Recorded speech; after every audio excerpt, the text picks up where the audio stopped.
Religion is not the main focus in postmodernism writing. It is sometimes mentioned, but it is often not mentioned at all. In both SQ and Everything Stuck to Him, there is not any mention of religion. Religion during this time period was left up to the reader to do their own interpretation, so I'm sure if you looked hard enough, you could probably find a little bit of religion somehow. There is a lot of figurative language in postmodernism writing. In SQ, we can see imagery when Le Guin writes, "He looked so kind. You could tell from the weight of his responsibilities was always on his mind, but he looked so healthy and positive, and there was always a bounce in his step."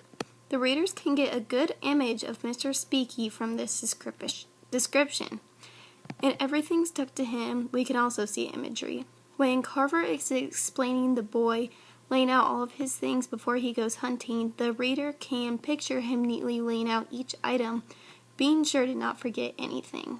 During this time, the authors often wrote in a way that the readers and society could relate to. In SQ, the readers are able to relate to the story because Dr. Speaky comes up with a test to determine if you are sane or not. In Everything Stuck to Him, it is a very, very relatable story. Carver writes about a couple who ends up getting in an argument and the boy leaves. At first, it seems like the boy is not going to come back, and the readers lose a little bit of hope, but then he returns.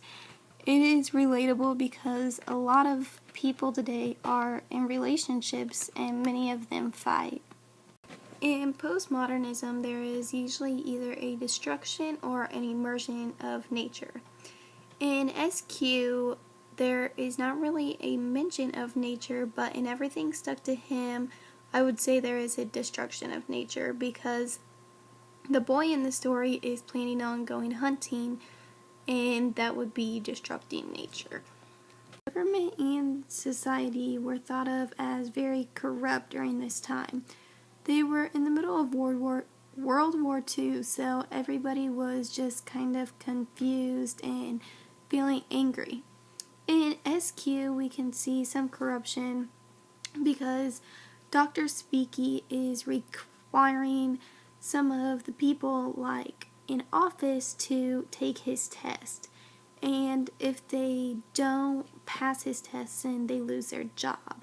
So even if someone is really good at their job, they could still lose it all because they didn't pass his test. And in Everything Stuck to Him, we can see some corruption when the couple starts fighting. The American dream during this time was to be successful, be happy, have a family, and have a job.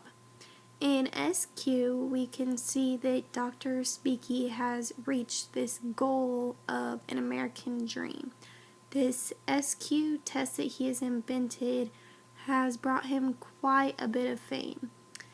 Everything Stuck to Him is a perfect example of the American dream.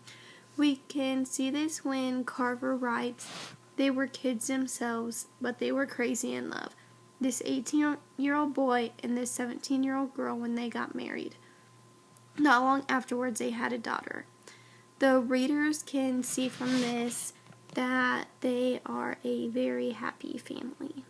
Heroes in postmodernism writing are not your typical heroes. Usually, they are not exactly ideal, and they often do the right things, but for the wrong reasons. In SQ, Dr. Speaky creates this test to see if people are sane, and it seems like a really good thing because that's something you should probably know, but I think that the real reason he probably created it was to maybe have certain people he didn't really like maybe lose their jobs because they didn't pass it.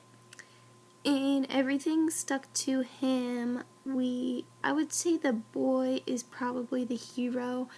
He comes back to the girl and he helps her out with the baby, And I would say that he probably did the right thing. I would say the common theme in SQ and everything stuck to him is to keep hope.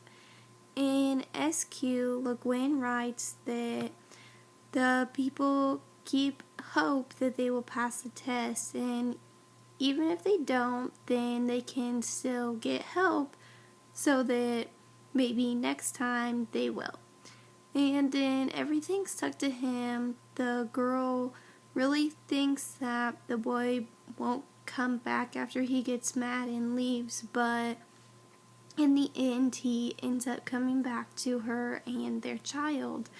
So you never know what might happen, so you just need to stay positive and keep some hope. As time goes on, society is constantly changing. Literature must change with society because people like to read about what society kind of believes in and is interested at the time.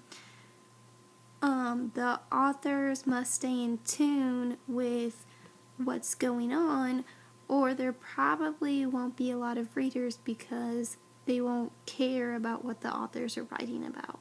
So as society moves forward, literature must move forward with it. Le Guin, who is the author of SQ, grew up with a writer of children's books as a mother. She planned on teaching at the university level, but those plans later changed. She was on her way to Europe to study French and Italian literature when she met her husband. They returned to the United States, and she decided to become an author and raise her family.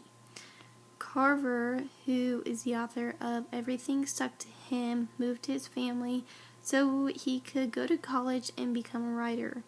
He soon met John Gardner, who became his mentor and led him to his success as an author. Because of Gardner, Carver is known for his voice to be full of tension and depth in his writings. I think the writing in SQ is a little more structured than it is in Everything Stuck to Him. In SQ, the hero is somewhat corrupt, but in Everything Stuck to Him, I think he's truly a good person. Both works have the common theme of you should keep hope.